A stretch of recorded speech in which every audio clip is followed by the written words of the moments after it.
இயேசுவின் நாமத்தினாலே இந்த சிலுவை தியானத்திற்கு உங்களை அன்போடு அழைக்கிறோம். இது 12வது சிலுவை தியானம். அந்த தொடர் நிகழ்ச்சியிலே ஊழியர்கள் இதை பார்க்க அன்பாக கேட்கிறேன். இது உங்களுக்கும் மிகுந்த பயனுள்ள ஒன்றாக இருக்கும். ஏனென்றால் தேவனுடைய வார்த்தை, அதாவது ஆண்டவர் வசனம் கொடுக்கிறார். அதை பிரசித்தப்படுத்தலுடைய மனிதர்கள் கொஞ்சம் முடிந்த அளவுக்கு வார்த்தைகளை கேளுங்கள். ஊடகத்தில் பார்க்கிற நண்பர்கள், ஊழியர்கள் ஸ்கிப் பண்ணாமல் தொடர்ந்து பார்க்க அன்பாக கேட்கிறேன். கடந்த சில நாட்களாக உண்மையான மனமாற்றம் என்ன என்பதை குறித்து நான் பேசியிருக்கிறேன்.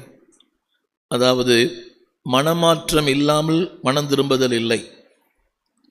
இன்றைக்கி நிறைய பேர் மனம் திரும்பினேன்னு சொல்கிறாங்க, ஆனால் ஒரு மாற்றமும் இல்லை.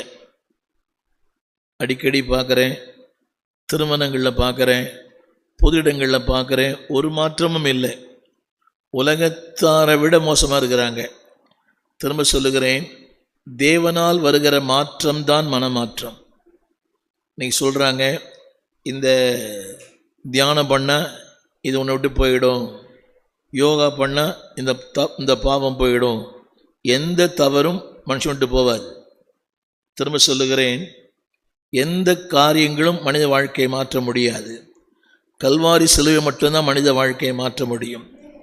என்றைக்கு சிலுவையின் ஆண்டவரத்தில் வருகிறானோ, இன்னைக்கு கூட ஒன்று படித்தேன், சிலுவையின் ஆண்டவரோடு அறையப்படாத ஒருவன் அறையப்பட்ட இந்த மக்களுக்காக ஜெபிக்க முடியாது. திரும்ப சொல்லுகிறேன், சிலுவையின் ஆண்டவரோடு அறையப்படாத ஒருவன் இந்த பாவத்தில் வாழ்கிற மக்களுக்காக ஜெபிக்க முடியாது. திரும்ப தகப்பனால் வராது, தாயால் வராது, உறவுகளால் வராது, சொந்தங்களால் வராது, மதத்தால் வராது, தேவனால் மட்டும்தான் வரும். அந்த வார்த்தை சொல்லுங்க. 23ஆம் அதிகாரம் 41ஆம் வசனம்.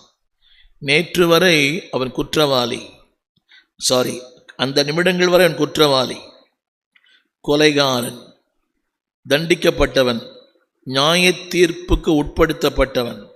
நேற்று சொன்னேன், he was a thief.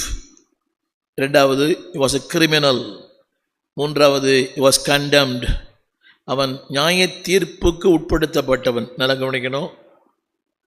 அப்படியானால் பலமுறை அவன் ட்ரையல் போயிருப்பான். பலமுறை அவன் ட்ரையல் போய் கடைசியாக அவனுக்கு அந்த தீர்ப்பு என்ன தெரியுமா? குற்றவாளி, condemned by the court.